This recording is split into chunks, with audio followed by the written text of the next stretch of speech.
wanted to start off talking today, kind of explaining my journey before the trip. How many of you know that it's the journey before when God stepped into your life that's what makes when God stepped in so powerful? It's that story, it's our past that makes when God comes in or re-enters, in my case, that's what makes it powerful. When I was 12 years old, I felt a calling for missions on my life. I knew that I wanted to be a nurse, and I knew that God wanted me to use that for missions, overseas missions specifically. And I knew that's why my heart was the way it was. I knew that's why I had empathy for people. I knew that's why when I saw someone hurting, my heart empathetically hurt with them. That same year, my parents decided to separate. And that was the beginning of a long process there. And 2 years after that, my dad was diagnosed with kidney cancer. So it was pretty obvious that the devil was trying to attack that calling on my life. And, you know, it's pretty blatant.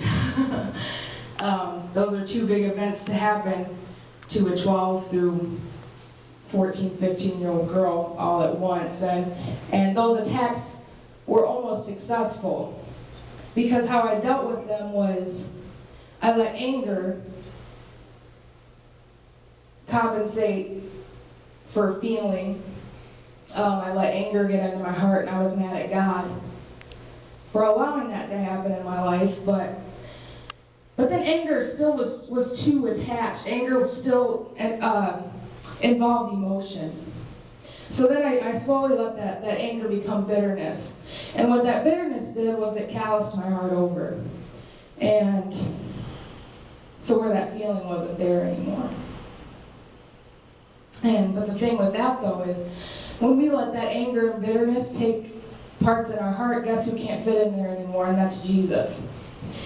Jesus can't dwell somewhere where there's anger or where it's so locked up that he can't even get in. So through that process, needless to say, I wasn't following God. It wasn't that I ever denied him. I was raised very young and always believed in him, but I wasn't living for him either.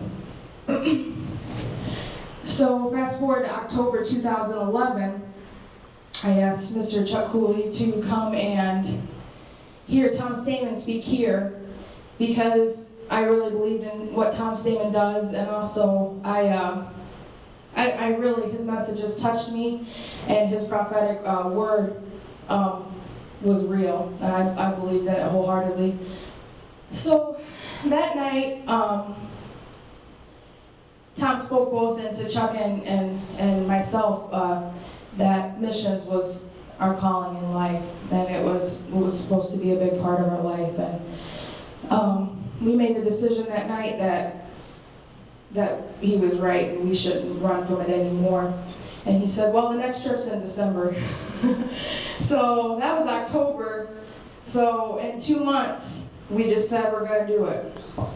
And like I mentioned before, you know, sometimes it's the journey before that preludes to the big finale. But how I got to Honduras was a testimony within itself.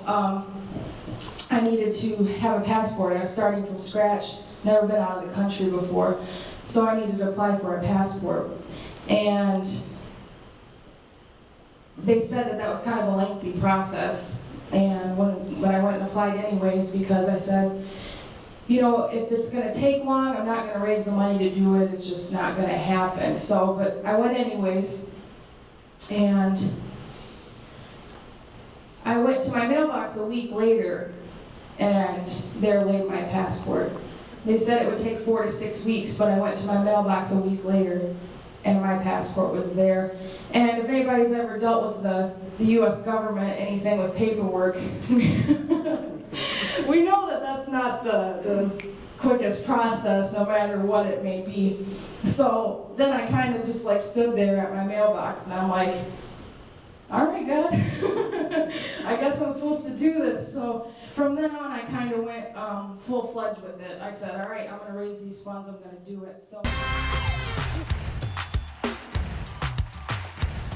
Come on, put your hands together.